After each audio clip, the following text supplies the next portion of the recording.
In this video, I want to go through blood vessels and then transport of oxygen and oxygen dissociation curves. So first of all, let's look at blood vessels. Now, you should know from GCSE that there are three main types of blood vessels. You've got arteries, you've got veins and capillaries. And the picture on the left here shows the relationship between them. So you've got the arteries coming in from the heart, so away from the heart. Then when they get to a tissue, the arteries split into capillaries. The capillaries, of course, are the site of gas exchange. They're the only places where exchange can take place. Exchange cannot take place across arteries or veins. And then the blood comes back and goes back to the heart in the vein. We can see here an actual microscope slide of an artery and a vein.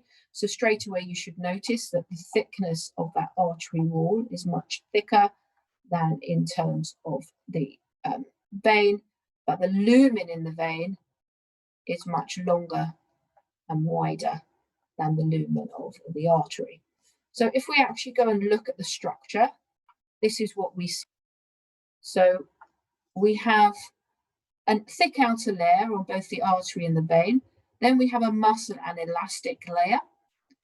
And then we have the lining layer. And then you can see the lumen, which is really small in the middle of an artery and really big in the middle of a vein.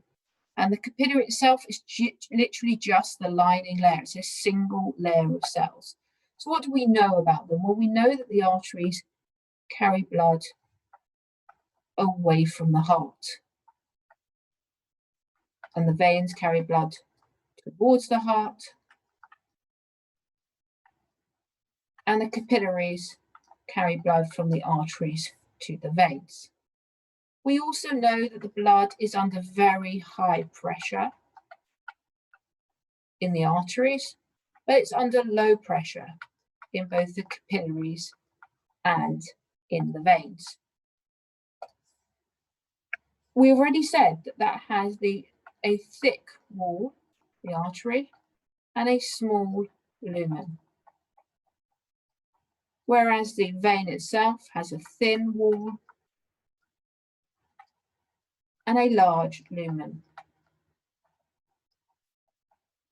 And this is just a single layer of cells.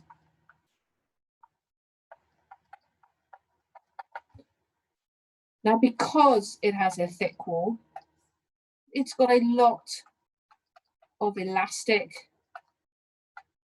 and muscle, and therefore it can do elastic recoil, which I referred to in the last video.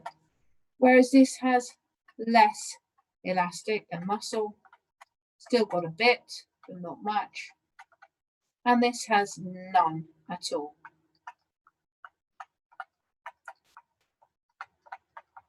And the last thing for us to think about is that the only one that has valves are the veins. And that is because they need to prevent blood flowing backwards on its way back to the heart. Remember, it's going under low pressure, sometimes it's going against gravity, so it's to prevent blood flow. So let's move on from the blood vessels themselves and go and think about the transport of oxygen. So the important pigment in terms of the transport of oxygen is obviously hemoglobin. So here is a picture of hemoglobin. First thing you should notice is that there are 4 polypeptide chains, 2 alpha, 2 beta. Now, because there are 4 polypeptide chains, that means it must have a quaternary structure, because our definition of a protein, and hemoglobin is a protein, is that it has to have more than 1 polypeptide chain to be a quaternary structure. You will also notice the iron group over here. It's what's called a prosthetic group, which is an inorganic group, which is always associated with the protein. The crucial thing being that the iron is responsible for carrying oxygen. So hemoglobin, which we often shorten to HB, can carry 4 oxygen molecules in total, giving us the ability to carry that all the way around the body, provided that it is fully saturated. Now, I say that it is able, But in fact, what we shall see is that it finds it quite hard to pick up the first oxygen molecule. But picking up the first oxygen molecule changes the structure of the hemoglobin. So the second and third one are easy to pick up. And then the fourth one is hard again still. So if we look at a graph of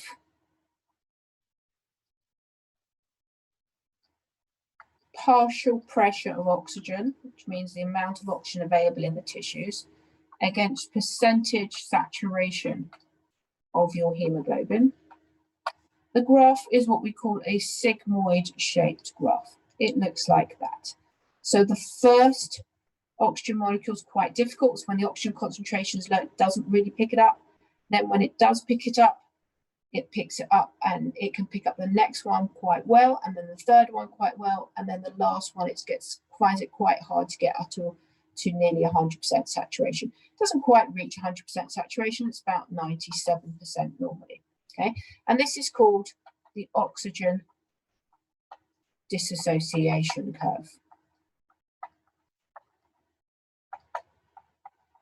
Now, oxygen dissociation curves can be quite difficult to understand. So what I want us to do is to think about working backwards. So we're going to say that here we are in the lungs, and here we are in the liver. So blood goes to the lungs, and when it goes to the lungs and the partial pressure of the oxygen in the surrounding tissue of the lungs is this, then the blood will be just under 100% saturated. So let's draw in our blood vessel. And we'll draw it underneath, over here. So at the lungs, it will be 97% saturated. The blood then makes its way to the liver. When it gets to the liver, the partial pressure of oxygen is much lower in the liver, and that's because the liver is an active tissue. And if you follow up here, obviously I don't have a scale on here, but let's assume that that is about 60%. Then actually, when it gets to the liver, the blood should only be 60% saturated, which means that the other 37% has gone into the liver tissue to be used in aerobic respiration. Okay, so working backwards helps us to understand what's happening. Now let's imagine that we have a very, very active liver, right? You've just had a big meal, it's converting a lot of glucose to glycogen, or it's trying to detoxify.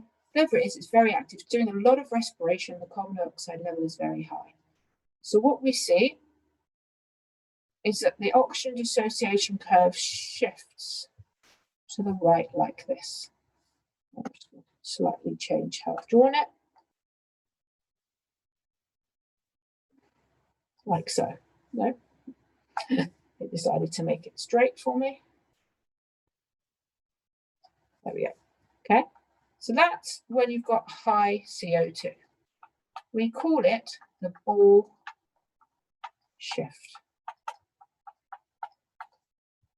Now, in order to understand why the ball shift happens, we need to look back at our blood that's traveling. So I'm going to draw it in green this time. So we've got the same blood vessel, still starting out at 97% saturated in the lungs. But let's look what happens this time when it gets to the liver. This time when it gets to the liver,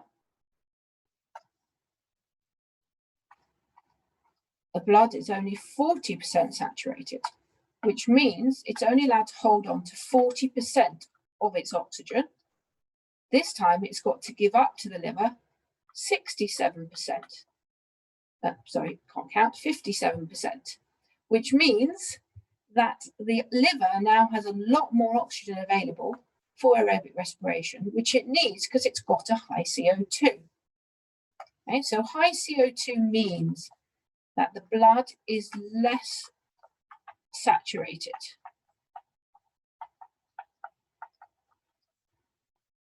At the same partial pressure of oxygen. I'm going to change that to hemoglobin. It just makes it sound a bit better. Hemoglobin is less saturated at the same partial pressure of oxygen. Hemoglobin has a lower affinity for oxygen.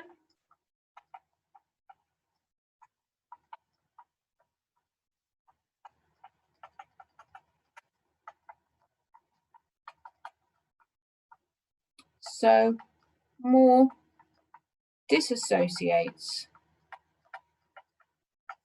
for use in aerobic respiration.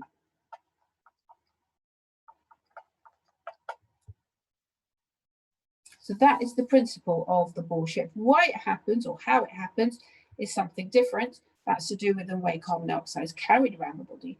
But the usefulness of it is that it supplies more oxygen for those tissues. Now, the other curve worth bearing in mind is the curve that sits to the left, which is this one over here. This one has a higher affinity.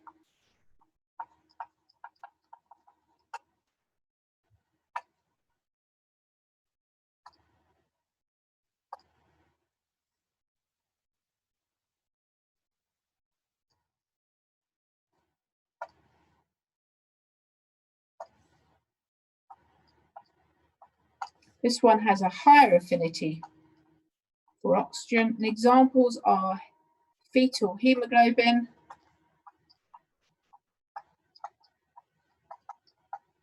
or myoglobin. In both cases, they're going to have to take oxygen from the maternal hemoglobin, and therefore they need to have a higher affinity for oxygen.